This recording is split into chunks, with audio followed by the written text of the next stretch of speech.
Buenas noches, hermanos. Vamos a esperar que se conecte la iglesia que está en casa. Estamos transmitiendo en vivo de nuestro hogar. Vamos a esperar un momento que se conecte. Por favor, tengamos un poquito de paciencia y vamos a comenzar con este servicio. Espero que aquellos que estaban conectados con el hermano Yuvini se hayan gozado con las alabanzas. 30 segundos y comenzamos con este culto, este mensaje más bien para la iglesia. Esperamos que este mensaje sea de bendición para su vida, así como lo ha sido para mí.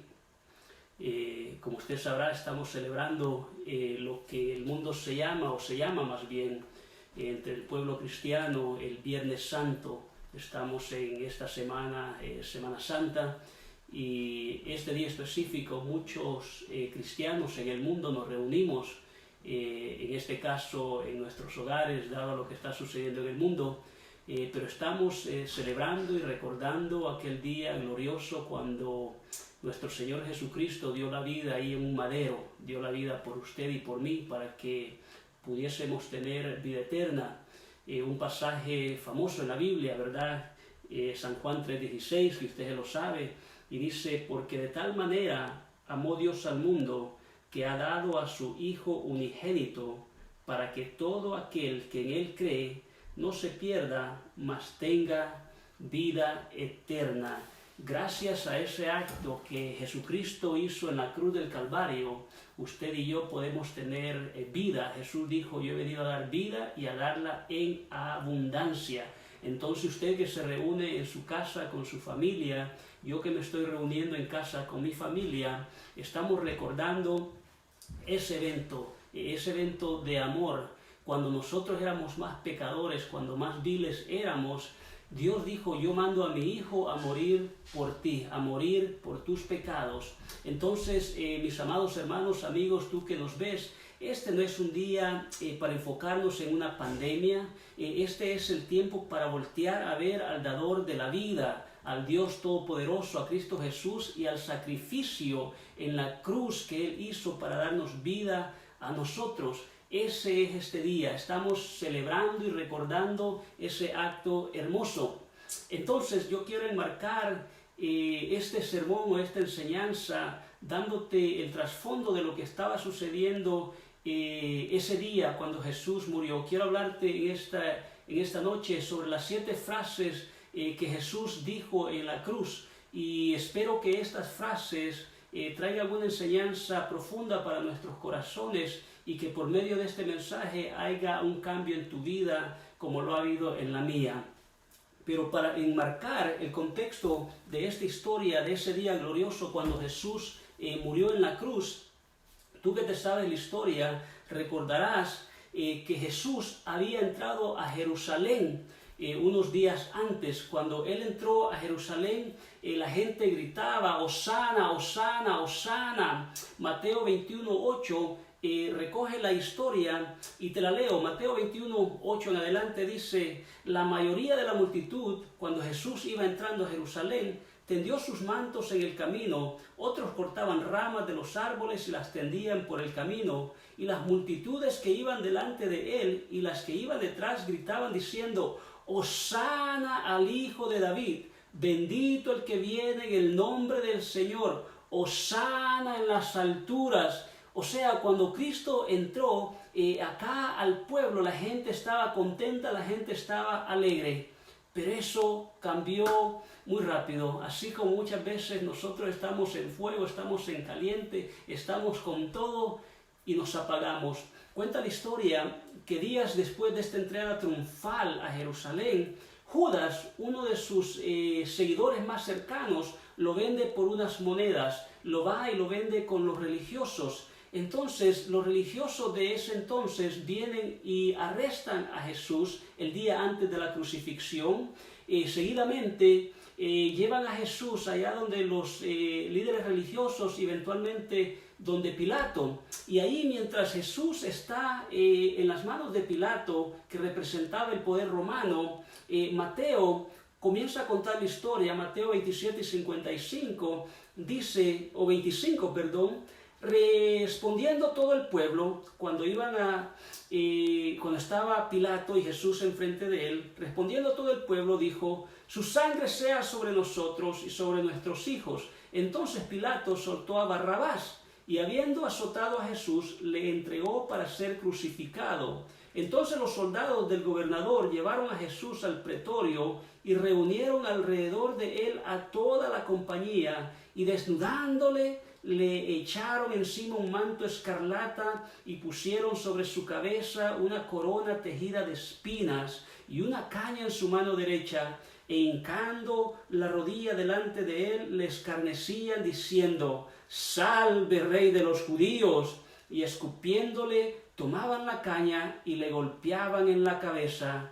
Después de haberle escarnecido, le quitaron el manto, le pusieron sus vestidos y le llevaron para crucificarle. ¿Cómo cambió la historia? Primero la gente gritaba: Hosana, Hosana, Hosana, al que vive, al que reina, al que viene de lo alto. Pero unos días después, hermanos, iglesia, esa misma gente gritaba: crucifícalo, crucifícalo. Y nuestro Jesús tuvo que ir a un madero. Pero allá, mientras él estaba en este madero, él mencionó 7 frases que sirven para nosotros y te van a servir para ti.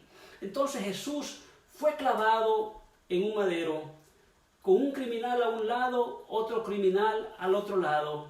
Esos eran los compañeros de Jesús allá en la cruz. Y cuando Jesús está en esa cruz, Él dice las palabras siguientes: Padre, perdónalos porque no saben lo que hacen. Lucas 23:34 dice: Jesús decía: Padre, perdónalos porque no saben lo que hacen. Y repartieron entre sí sus vestidos echando suerte. Amados hermanos, iglesia, amigo, tú que nos escuchas, el carácter de Jesús en la cruz fue un carácter tan hermoso. Ahí se mostró su carácter perdonador de Jesús. Jesucristo ahí fue maltratado, Él fue golpeado, la sangre salía de su frente, el dolor de los clavos era fuerte en sus manos. Era un dolor que apretaba su cuerpo, un dolor en su cuerpo, pero también un dolor en su corazón. ¿Por qué? Porque Judas lo había vendido, Pedro lo había negado, aquel pueblo lo había rechazado. Aquel pueblo que decía Hosana, hoy lo estaba rechazando. Entonces había un dolor físico, pero también emocional en Jesús. Pero ahí Él nos enseñó a perdonar. Desde el púlpito, desde esa cruz, Él nos decía, Él nos mandó a perdonar. Él dijo: Padre, perdónalos porque no saben lo que hacen. Óigame, es que es fácil decir perdonar. Hay que perdonar cuando no le está pasando nada a uno, pero es difícil cuando de verdad le está sucediendo algo a uno. Y Dios le dice: debes de perdonar. A Jesús aquí lo estaban humillando, lo estaban escupiendo, lo estaban hiriendo, pero Él dice: debes de perdonar. Es que Jesús le había enseñado a los discípulos esto antes, porque es fácil decir perdona.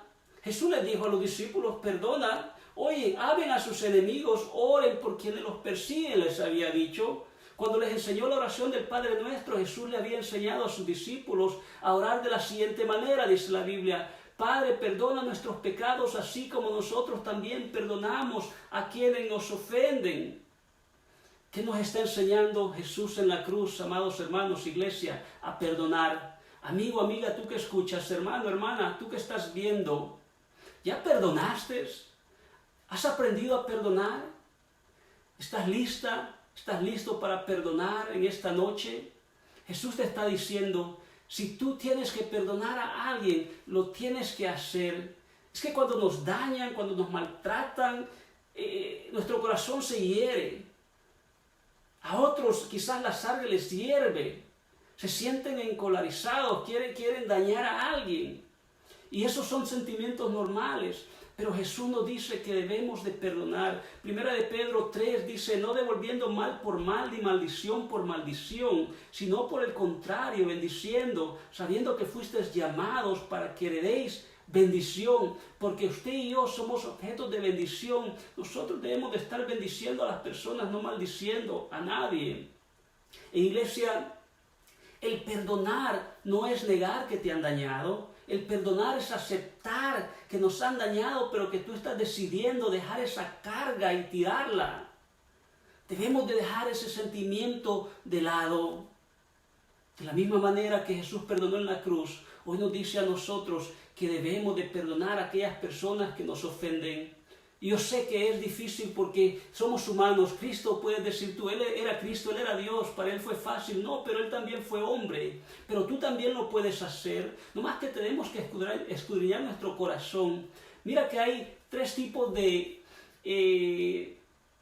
cosas que nos pueden herir o heridas que nos pueden hacer las personas. Hay una herida de primer grado que la podemos llamar chiquilladas. Hay ocasiones que nosotros nos sentimos heridos porque alguien nos hizo una mala cara, porque alguien no me llamó, porque alguien me bloqueó del Facebook. Y muchas veces por esas cositas tan pequeñas tenemos algo de rencor contra otra persona.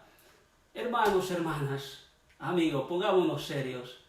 Muchas veces esas broncas que traemos son chiquilladas. Y debemos de perdonar eso, porque lo que está diciendo algo así es que nuestro corazón no está recto.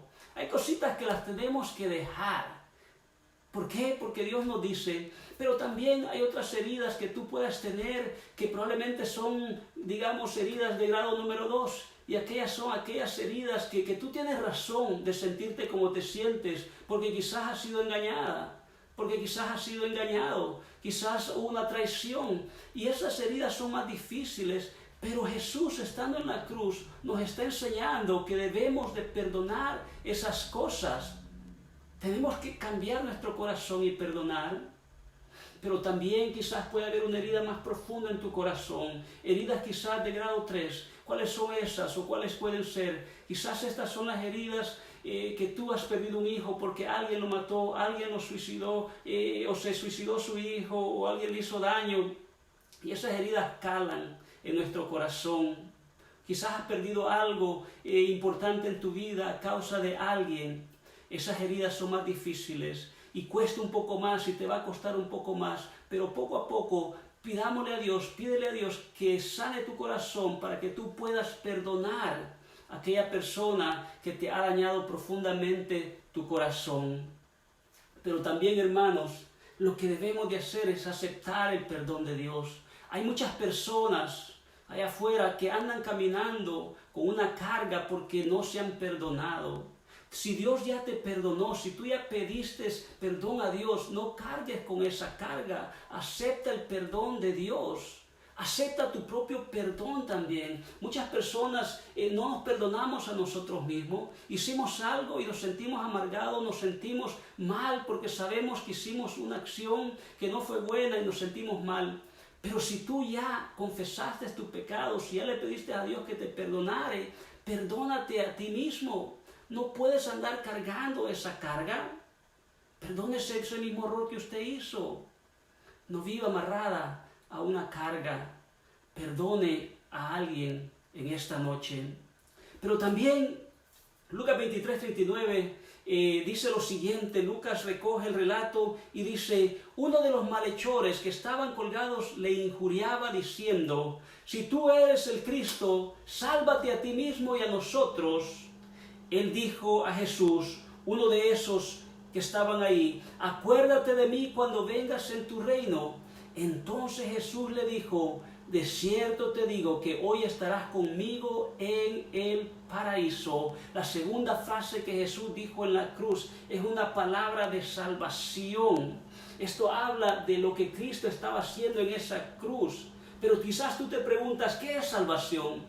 Y para serte honesto, no muchos hablamos de la salvación. En un café con tus amigos tú no hablas de la salvación. Yo no hablo de la salvación porque muchos no sabemos ni qué es la salvación. La salvación, de acuerdo a 1 de Juan capítulo 2, versículo 25, dice: y esta es la promesa que Él nos hizo, la vida eterna. Eso se llama salvación. Amigo, tú que nos ves, la salvación es lo que va a seguir después de esta muerte. Vivimos ahorita acá en este mundo, pero ciertamente un día moriremos y nosotros vamos a regresar con nuestro Dios. Eso es la salvación. Vamos a estar con Él y un día regresaremos y reinaremos aquí en la tierra. Eso se llama salvación, o sea, la vida después de la vida. Muchos piensan que van a reencarnar en un burro, que van a reencarnar en un elefante, que van a reencarnar en no sé qué. Eso no es cierto. Vamos a venir de nuevo con nuestro Señor Jesucristo y vamos a reinar aquí en la tierra. Pero allá en la cruz, teniendo a esos ladrones ahí junto a Cristo, esa es la imagen del mundo de hoy en día. Hay un pueblo que se está perdiendo, así como estos malhechores que se están perdiendo. Ellos iban a morir porque la Biblia dice en Romanos que la paga del pecado es muerte. Pero ahí donde está esa muerte, también ahí está Jesús, un Jesús redentor que está disponible para todos. ¿Sabes lo interesante, iglesia, amigo, tú que nos ves? Que el aceptar a Jesús, el confesar a Jesús como su Salvador, es algo o una decisión que cada persona tiene que hacer personalmente. Ahí estaban dos ladrones al lado de Jesús. Los dos ladrones escucharon las mismas palabras que Jesús dijo: Padre, perdónalos porque no saben lo que hacen. Los mismos ladrones, cada uno vio ese rótulo que decía ahí, Rey de los Judíos, o sea Jesús. Los dos vieron lo mismo, pero solo uno cambió su corazón, el otro no lo cambió. Uno de ellos escuchó a Jesús y le dijo: Señor, acuérdate de mí cuando vengas en tu reino. Y Jesús le dice: yo te digo que hoy mismo estarás conmigo en el paraíso. No le da gracias a usted a Dios, porque si usted o yo morimos en esta noche, nos vamos con el Señor. Porque sabe, Cristo es siempre la respuesta. Cristo es la respuesta para todo aquel que abre su corazón a Él. Pero quizás usted diga: es que sabe que usted no me conoce, yo soy el más pícaro. O quizás usted dice: yo soy el más canalla, yo soy el ladrón más grande. ¿Cómo Dios va a abrir su corazón a mí? Pero ¿sabes qué? Dios anda buscando a gente así, gente como tú, que quizás se siente pecadora o pecador.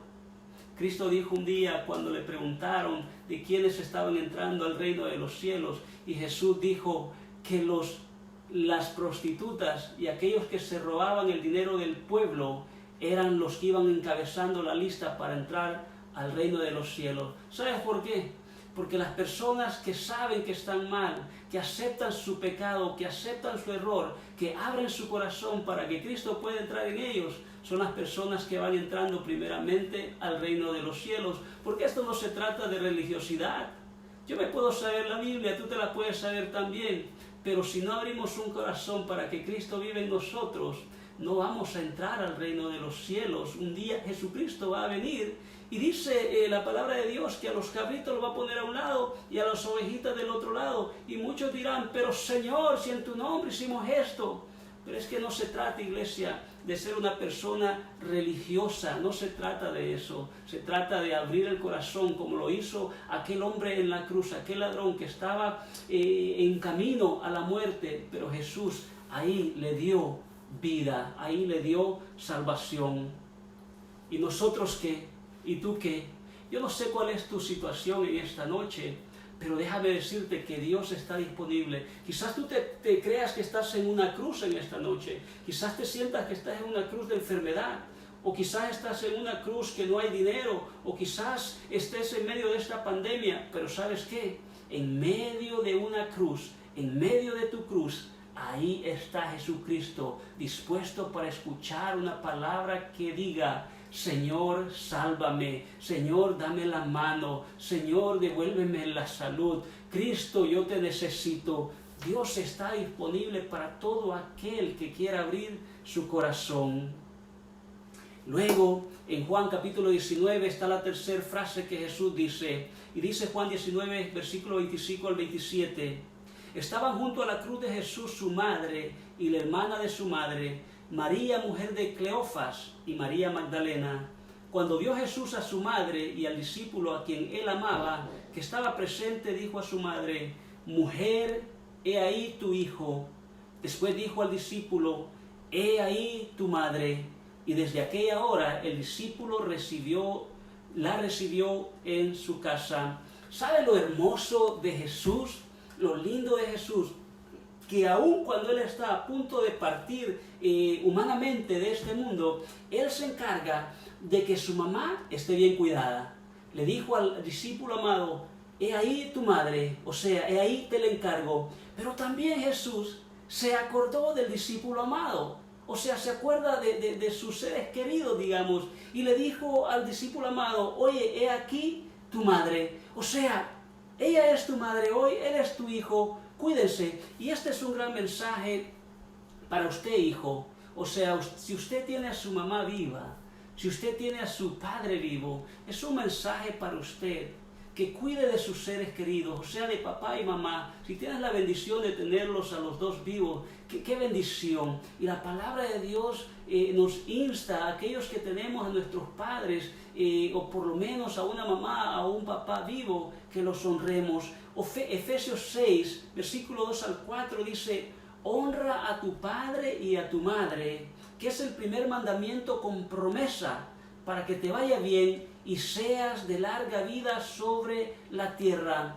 Jesús está honrando a su madre ahí en la cruz. Él no se olvidó de su madrecita. Y Efesios nos insta a nosotros también como hijos que debemos de honrar a nuestros padres. ¿Para qué? Para que tengamos, dice la Biblia, larga vida sobre la tierra. Óigame, esto es lindo. Si usted honra a su papá, si usted honra a su mamá, no solamente con decir este es mi papá, este es mi mamá, pero honrando también con sus bienes, ayudándole a papá, proveyéndole, hablándole. ¿Cuándo fue la última vez que usted le habló a su mamá? ¿Cuándo fue la última vez que usted abrazó a su papá? ¿Cuándo fue la última vez que usted demostró el amor a ese ser querido, a ese papá o a esa mamá? La Biblia dice que aquellos que hacen eso van a tener largura de días. ¿Sabe que esto es hermoso? Yo bromeo con mi esposa, pero entre broma y broma es la realidad. Yo le digo a mi esposa: amor, cuida a tu papá, cuida a tu mamá. ¿Por qué? Porque si ella está honrando a su papá y a su mamá, mi esposa va a vivir más años. Y si ella vive más años, pues esos son años que yo voy a vivir también con ella. Entonces, si usted quiere pasar más tiempo con su esposa, con su esposo, píquele ahí donde está y dígale: oye, comienza a honrar a tu papá. Comienza a honrar a tu mamá, porque es una bendición estar honrando a nuestros viejitos. Pero sabe que también Cristo le dijo a su mamá: he ahí tu hijo. Y eso nos habla a nosotros como padres, que también nosotros debemos de cuidar a nuestros hijos. La Biblia insta a papá y a mamá a que cuidemos de nuestros hijos, que los disciplinemos también. La Biblia no dice que nosotros como padres le tenemos que dar todo lo que los hijos quieran. No, porque eso también puede arruinar a los hijos, pero sí debemos de disciplinarlos y proveerles. Proverbios 13:24 dice: el que detiene el castigo a su hijo aborrece, mas el que lo ama desde temprano lo corrige. Óigame lo que está diciendo la Biblia, que nosotros debemos de disciplinar a nuestros hijos. Proverbios 23:13 dice: no rehúses corregir al muchacho, porque si lo castigas con vara, no morirá. Lo castigarás con vara y librará su alma del Seol. O sea, nosotros debemos de disciplinar a nuestros hijos, pero también dice la Biblia que no los provoquemos a ira. Dice Efesios 6:4: y vosotros padres no provoquéis a ira a vuestros hijos, sino criadlos en disciplina y amonestación al Señor. Dice: no los provoques a tus hijos a ira. Y muchas veces nosotros, padres, somos culpables de enojar a nuestros hijos. ¿Cómo hacemos esto para enojarlos? Les estamos solo gritando, solo fijándonos en las cosas negativas que hacen. A puro golpe los queremos traer. La disciplina es áspera. No los apoyamos en sus sueños y no los protegemos muchas veces. De esa manera nosotros como padres instamos a nuestros hijos a ira, o sea, a que estén enojados. Nosotros como padres debemos de cuidar a nuestros hijos, cuidarlos.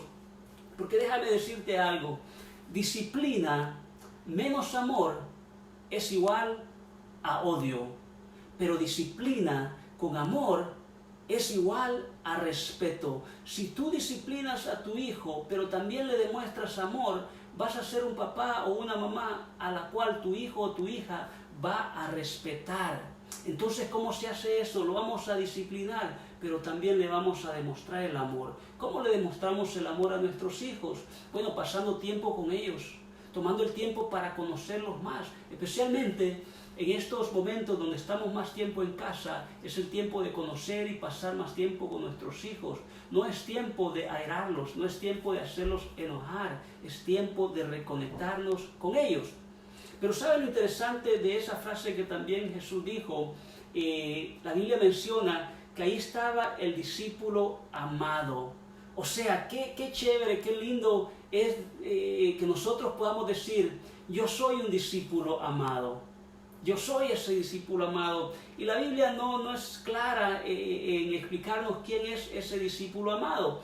Pero sabes que Juan, capítulo 14, versículo 15, dice, si me amas, guarda mis mandamientos. Cristo dice, si tú me amas, guarda mis mandamientos. ¿Por qué nosotros guardamos el mandamiento? ¿Porque nos gusta? No guardamos los mandamientos porque nos gusta, lo guardamos porque le obedecemos. Porque hay mandamientos que en veces no nos gustan. Pero si nosotros le demostramos a Dios que le amamos, Él también nos va a amar a nosotros. Y cuando nosotros le amamos, Cristo viene a nuestra vida, Cristo viene a nuestra casa y la paz comienza a cambiar, o más bien aquello que era amargo en nuestra casa comienza a cambiar. La paz llega de nuevo a nuestros hogares, el gozo regresa. Eso sucede cuando nosotros amamos a Dios y Él nos comienza a amar a nosotros también.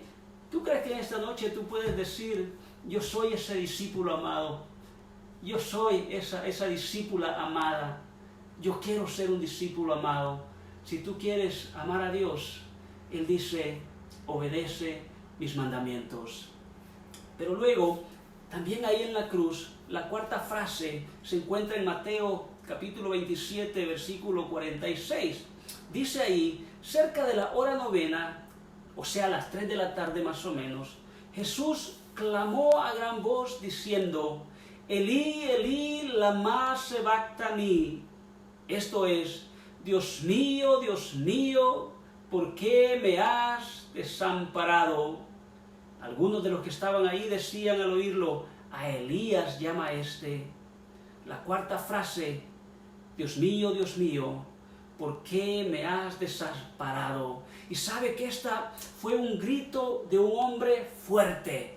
Muchos dicen, es que estaba muriendo. Sí estaba muriendo, pero esos son los gritos de un hombre fuerte. O sea, Jesús había pasado desde la noche anterior sin comer, sin beber agua, sin dormir, porque toda la noche lo habían traído de aquí para allá. Y finalmente él dice, Señor, ¿por qué me has abandonado? Pero él no había perdido la fe. Jesús sabía que él iba a morir. Él le había dicho a sus discípulos, oigan, si este templo se destruye, en 3 días yo lo levanto. Y dice la Biblia, refiriéndose a su propia vida, a su propio cuerpo. Entonces Jesús sabía que Él iba de nuevo a resucitar, que se iba a levantar desde los muertos. Pero Él dijo estas palabras. ¿Y qué es lo que estaba sucediendo cuando Él dijo, Señor, Dios mío, ¿por qué me has abandonado? Todo el peso del pecado, el tuyo y el mío, estaba cayendo sobre su cuerpo. Estaba cayendo sobre su humanidad. Todo estaba cayendo ahí en ese momento. Él se sentía agotado porque todo ese peso estaba cayendo sobre él. Primera de Pedro capítulo 2 versículo 21 lo ilustra muy bien y dice lo siguiente, pues para esto fuisteis llamados, porque también Cristo padeció por nosotros, o sea, por ti y por mí, dejándonos ejemplo para que sigáis sus pisadas, el cual no hizo pecado, ni se halló engaño en su boca, quien cuando le maldecían, no respondía con maldición. Cuando padecía, no amenazaba, sino encomendaba la causa al que juzga justamente, quien llevó él mismo nuestros pecados en su cuerpo sobre el madero. Todo el peso del pecado del mundo estaba cayendo sobre Cristo, pero también él se sintió abandonado, dice la palabra de Dios. ¿Cómo que no se iba a sentir abandonado? Judas, te repito, lo había vendido. Judas lo traicionó. No sé cuántos de los que están escuchando han sido traicionados por un ser querido, por un ser cercano que tú le confiabas, pero te traicionó. Pero Pedro también le había negado. Yo no sé si alguien te ha negado algún día. Jesús lo negó, Pedro. Sus amigos, los discípulos, lo habían abandonado. No había nadie más ahí al pie de la cruz que las mujeres y el discípulo amado. Se sentía abandonado. No sé si alguien algún día te ha dado la espalda. El pueblo que solo unos días antes decían, Hosana, Hosana al Rey. En estos días gritaban, crucifícale, crucifícale. Sabe que probablemente personas de las que él había sanado estaban ahí gritando, crucifícale, crucifícale. Jesús estaba desvelado ahí, se sintió abandonado. Pero sabes, por eso es que Dios entiende tu situación también. Cuando tú te sientes abandonada, cuando tú te sientes perdida, cuando personas bien cercanas a ti te han traicionado, cuando tú te sientes que Dios te ha abandonado, Cristo entiende ese dolor, porque Él pasó algo similar. Él entiende tu situación. Pero déjame decirte que sentir y creer es distinto. Déjame te repito, sentir que Dios te ha abandonado es distinto de creer que Dios te ha abandonado. Jesús sentía que Dios lo había abandonado, pero él sabía que Dios no lo había hecho. Jesús seguía gritando, Dios mío, Dios mío, Dios mío. O sea, tú eres mi Dios, Dios mío. Iglesia, quizás tú te sientas abandonada, pero Dios no te ha abandonado. Sigue manteniendo tu fe. Él no te ha abandonado, aunque tú lo puedas sentir. ¿Sabes que hay una historia que cuentan afuera en las calles que ilustra muy bien esto de que Dios no nos ha abandonado? Y te la quiero leer, lo que dice. Pon atención para que puedas captar un poco mejor, para que captemos mejor eso que Dios no te abandona. Alguien escribió lo siguiente: una noche soñé que caminaba por la playa con Dios. Durante la caminata, muchas escenas de mi vida se iban proyectando en la pantalla del cielo. Con cada escena que pasaba, notaba que unas huellas de pies se formaban en la arena. Unas eran las mías y las otras eran de Dios.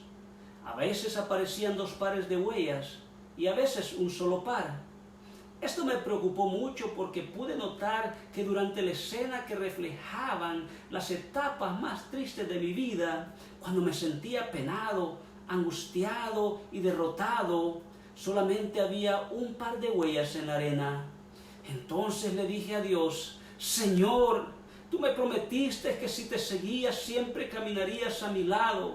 Sin embargo, he notado que en los momentos más difíciles de mi vida, había solo un par de huellas en la arena.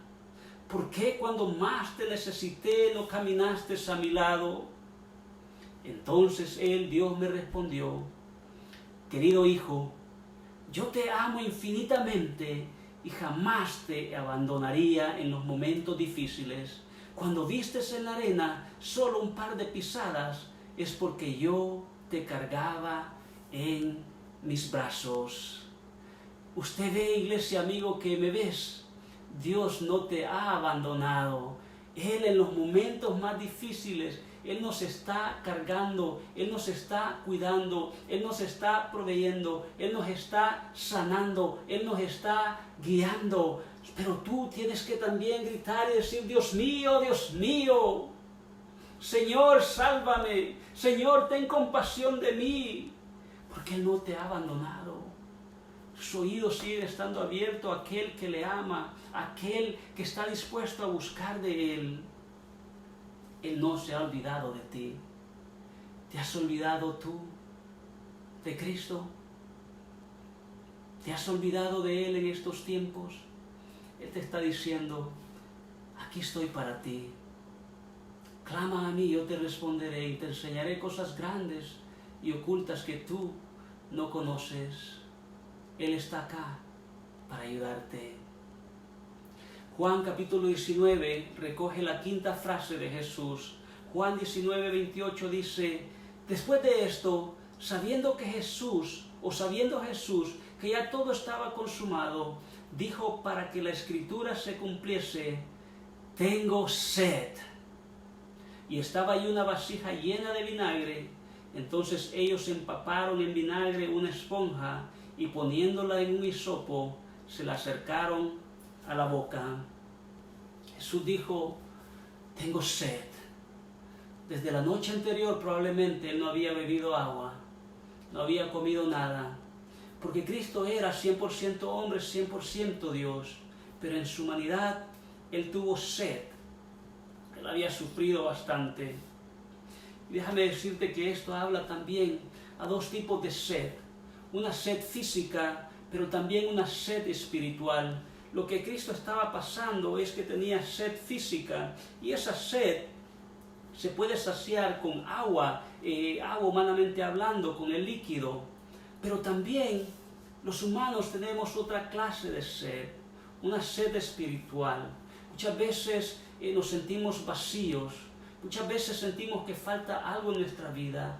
Algunas veces hemos cometido un error y hay algo en nuestro corazón que nos dice, estás mal.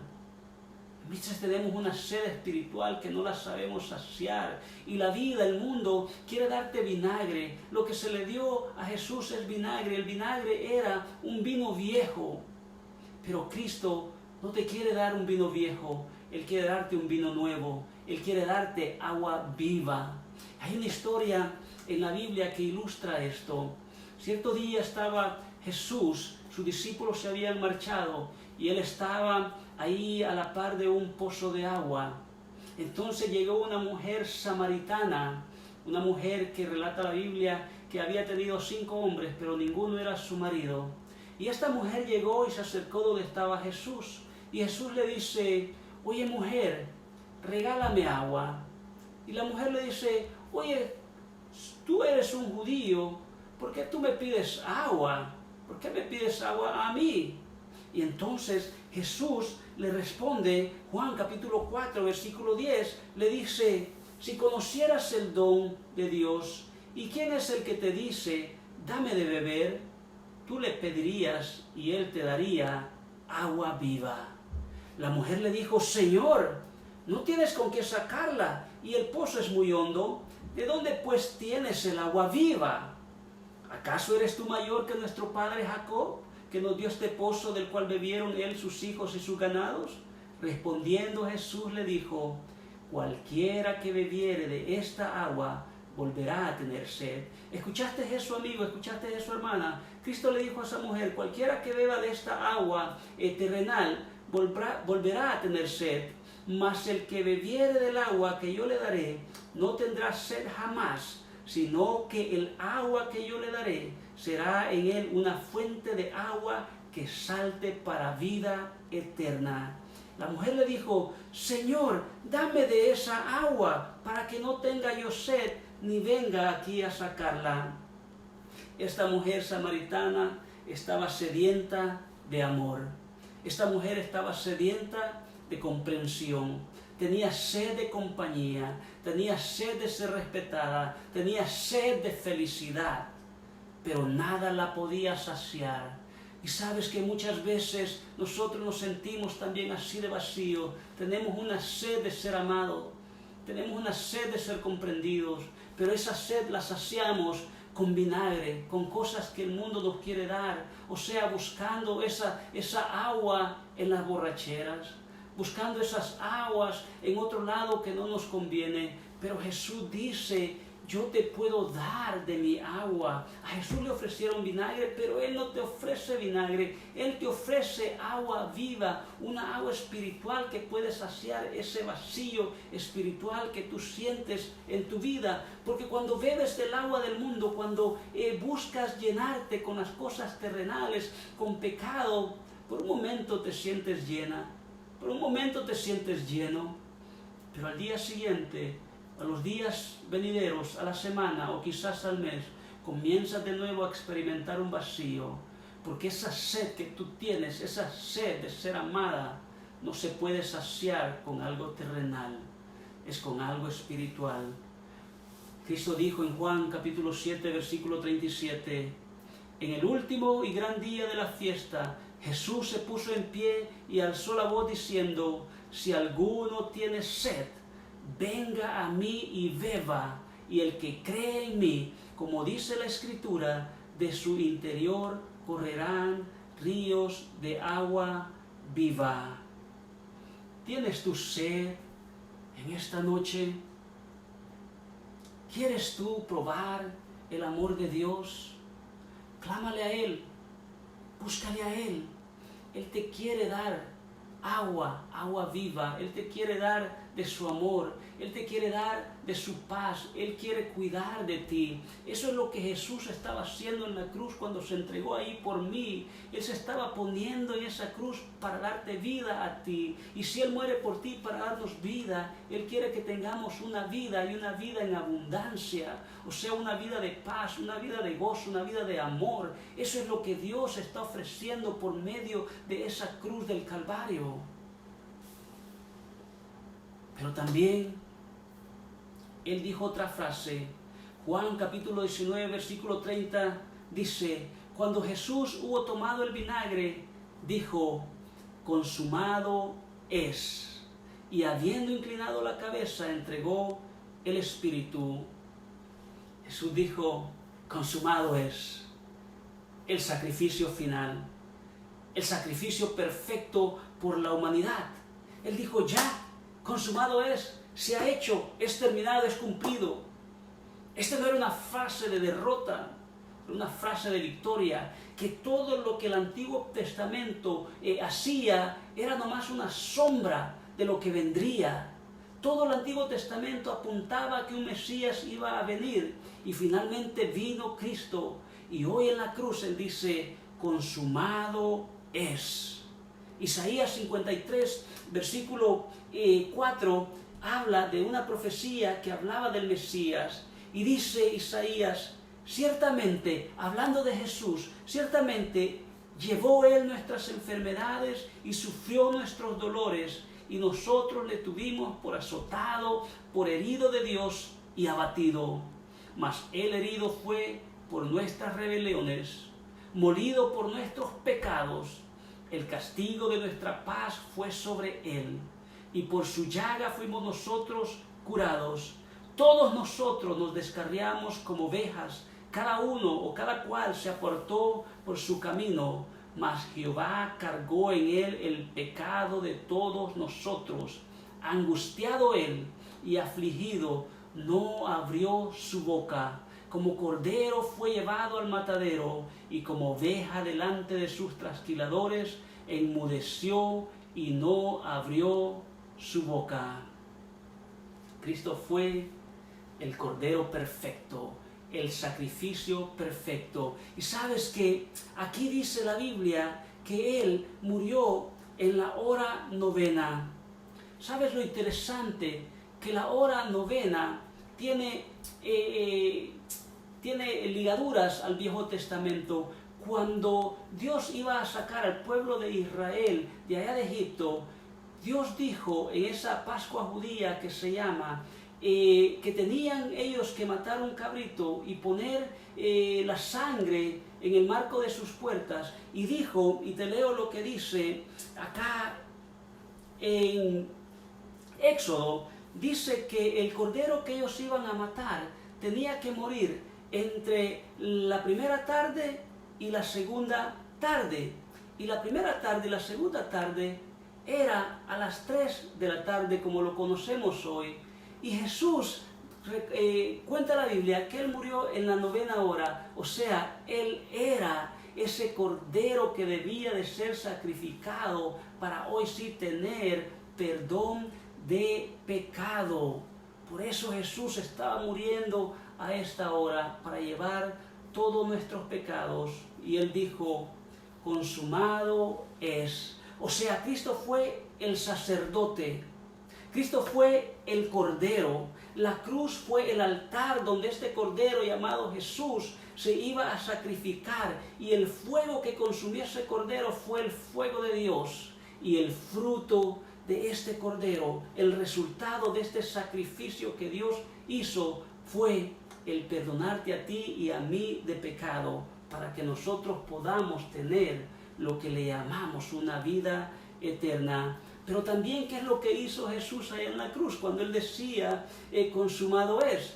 Bueno, el Antiguo Testamento, si tú te sabes la historia, había un tabernáculo. Entonces estaba este tabernáculo dividido entre el lugar santo y el lugar santísimo. Al lugar santísimo solo el sacerdote podía entrar una vez al año para pedir por el pecado del pueblo. Y dividiendo el lugar santo del lugar santísimo, había una lona, había una cortina que dividía. En otras palabras, Dios que habitaba en el lugar santísimo no tenía relación con el hombre, no había nada. Tenía que haber un puente que conectaba al hombre con Dios. ¿Cuál era ese puente? Era un sacerdote que cada año llegaba. Pero la Biblia relata que cuando Cristo murió, ese velo que cubría el lugar santo del lugar santísimo fue roto de arriba para abajo, indicando que hoy podemos tener conexión directa con nuestro Dios. Ya no tenemos que ir donde un sacerdote, ya no tenemos que tener un mediador, ya no tenemos que tener nada. Hoy podemos llegar con nuestro corazón abierto y decirle: Señor, aquí me presento,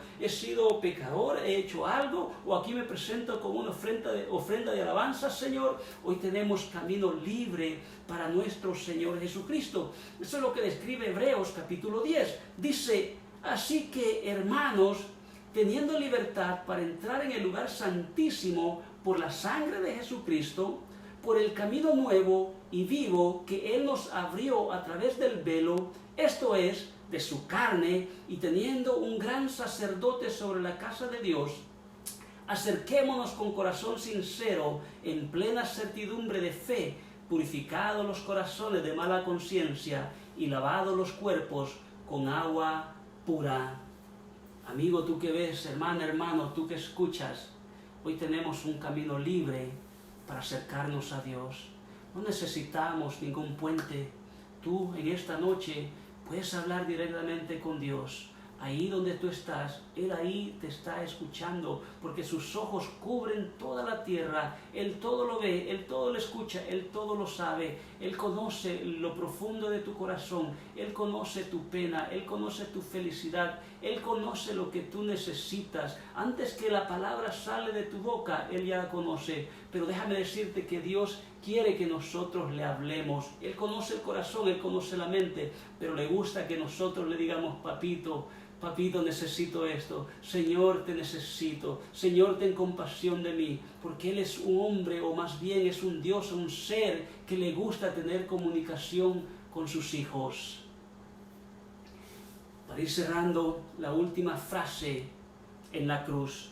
Lucas capítulo 23, versículo 46 dice: entonces Jesús clamó a gran voz, dijo: Padre, en tus manos encomiendo mi espíritu. Y habiendo dicho esto, expiró, murió. Cristo dijo antes de morir: Padre, en tus manos pongo mi espíritu.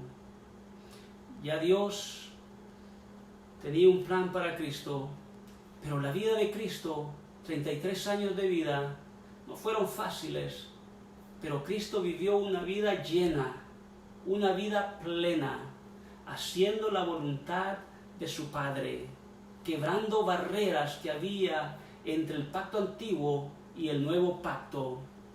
Él vivió una vida, y sabes que las personas que estuvieron alrededor de Él no vivieron una vida plena, vivieron de momentos nada más. Judas, por ejemplo, tuvo un momento de avaricia, y él vivió de ese momento.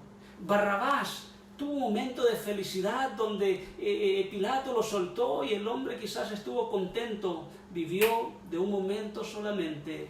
Pilatos tuvo su momento donde se creyó limpio de todo mal. Él dijo: yo me lavo las manos. Ese fue su momento. El pueblo tuvo un momento cuando gritaba, crucifícalo, crucifícalo. Quizás ellos se sintieron excitados, controlando la vida de ese momento. El ladrón que estuvo ahí con Cristo tuvo su momento cuando se burlaba del Señor. Los oficiales judíos se reían de Cristo. Ellos tuvieron solo un momento. Hermanos, iglesia, amigo, no vivas de momentos. Vive de épocas, de temporadas. Vive la vida plena. No tengas miedo, no tengas temor. Si tú pones tu vida en las manos del Señor, de la misma manera que Cristo dijo, Padre, en tus manos encomiendo mi alma, mi espíritu, mi todo. Si tú puedes decir, Señor, yo en tus manos pongo mi vida, pongo mis sueños, pongo mis anhelos, pongo mis tristezas. Señor, te entrego todo. Tú vas a vivir una vida plena. Y así debemos de vivir. Jesús murió para que tú y yo tengamos una vida y la tengamos en abundancia. No podemos ser un pueblo que está derrotado, no podemos ser un pueblo que está en tinieblas, no podemos ser un pueblo que está en tristeza. No, Cristo regresará de nuevo por su iglesia y que Él nos encuentre que somos una iglesia que es vibrante, una iglesia que está contenta, una iglesia que está gozosa, una iglesia que está activa. Tú y yo somos la iglesia y este es el momento de activarnos en medio de la calamidad, en medio de una pandemia, en medio de la necesidad. Nosotros seguimos siendo la iglesia, tú sigues siendo la iglesia, somos la iglesia. No vivamos de esto que está sucediendo. Nuestra vida es más grande que esto. El plan del Señor para tu vida y para mi vida es mucho más que esto. Pero hoy tenemos que decir, Señor, en tus manos ponemos nuestros anhelos. En tus manos ponemos a nuestros hijos. En tus manos ponemos nuestra familia, nuestros matrimonios, nuestras finanzas. En tus manos, Señor, las depositamos, porque la Biblia dice que Él tiene planes de bien para nosotros, porque los planes tuyos se quedan cortos con los planes del Señor, porque mis pensamientos se quedan cortos con los pensamientos del Señor, porque Él dice que Él tiene planes de bien y no de mal para sus hijos. Nosotros somos sus hijos. Pon tu vida en las manos de Cristo y verás que Él tiene un buen plan para ti. Sabes que Satanás, cuando vio a Cristo allá en la cruz, probablemente él dijo, ya la hice, ya lo destruí, acabé con él. Y quizás tú te sientas que está destruido en tu cruz que está llevando. Quizás Satanás está diciendo, ya te destruí, mira ahí cómo te tengo, estás crucificado.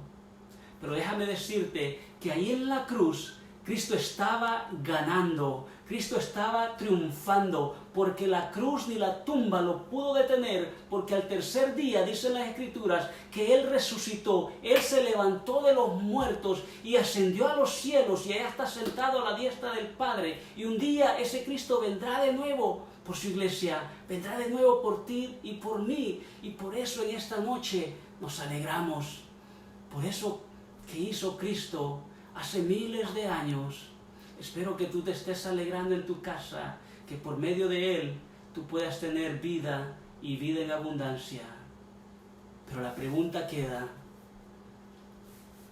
para ti, si tú no tienes a Cristo en tu corazón, cuando presentaron a Cristo ante Pilato, Pilato hizo una pregunta al pueblo. Dijo, ¿a quién quieren que yo suelte? ¿A quién quieren? ¿A Barrabás o a Jesús? Barrabás quiere decir hijo de Bar. Es un prefijo que se ponía en los nombres. Barrabás, como Jackson. Jack, hijo de Jack. O Jackson, hijo de Jack. Entonces dijo Pilato, ¿a cuál quieren? ¿A Barrabás, o sea, el hijo de Rabás? ¿O a Jesucristo, el Hijo de Dios? El pueblo tenía que hacer una decisión. ¿A quién escoger? ¿Por quién ir? ¿Por quién caminar? ¿A quién apostarle? Al igual que aquellos ladrones en la cruz tuvieron opción de aceptar a Jesús o no, el pueblo judío dijeron, queremos a Barrabás. ¿Y qué hacemos con Jesús? Crucifíquenlo. Ellos negaron a Jesús. Ellos se fueron con la multitud y escogieron a Barrabás. Aquel hombre en la cruz, aquel ladrón en la cruz, se fue con el populacho. Él no aceptó a Jesús. ¿Podrás tú aceptar a Jesús en esta noche y decir, yo voy por Jesús, yo le apuesto a Jesús, yo pongo mi vida en Jesús, porque sé que con Jesús gano siempre, yo sé que con Jesús siempre voy de la mano, yo sé que Jesús nunca me abandonará? ¿Cómo está tu corazón en esta noche? ¿Está tu corazón listo para perdonar? ¿Está tu corazón listo para recibir el agua espiritual? ¿Cómo está tu corazón? ¿Está tu corazón de madre, tu corazón de padre para cuidar de tus hijos? ¿Está el corazón de hijo para cuidar de tus padres? ¿Cómo está tu corazón? Te dejo con esa pregunta. Y antes de cerrar, vamos a orar por aquellas personas que están saliendo de sus hogares a ganarse el pan de cada día. Y también por aquellos que están quedándose en casa, cuidando de su familia. Inclina tu rostro ahí donde estás. Padre, en este día te damos gracias por la vida, porque Padre, el ángel de la muerte no ha llegado a mi casa. Gracias por tu provisión, gracias por tu amor. Padre, te pedimos en esta noche por aquellos que salen todavía a trabajar, Señor, que se están ganando el pan de cada día. Padre, yo te pido que los guardes, que los cubras con tu sangre preciosa, que les des sabiduría, Señor, para moverse allá en el mundo y los tengas alejados de esa peste que anda afuera. Pero también, Señor, yo te pido por aquellos que están en casa, aquellos, Señor, que están con sus familias, para que puedan gozarse, para que puedan disfrutar lo que tú les has dado en este tiempo, Señor. Padre, te amamos. Y esta noche, Señor, te decimos gracias, porque un día, tu Dios, nos vistes, nos amaste, tu corazón se conmovió y enviaste a tu único Hijo, Señor, para todo aquel que en Él cree, no se pierda, Señor, y podamos tener vida eterna. Cristo, gracias, gracias porque tú diste tu vida por mi vida, porque el precio del pecado es muerte y yo merecía estar muerto en mis delitos y pecados. Pero Cristo, tú pusiste tu vida por mí. Gracias que por medio de tu muerte hoy yo tengo vida y vida en abundancia. Gracias, Señor. Bendito es tu nombre. Amén. Iglesia, Dios te bendiga.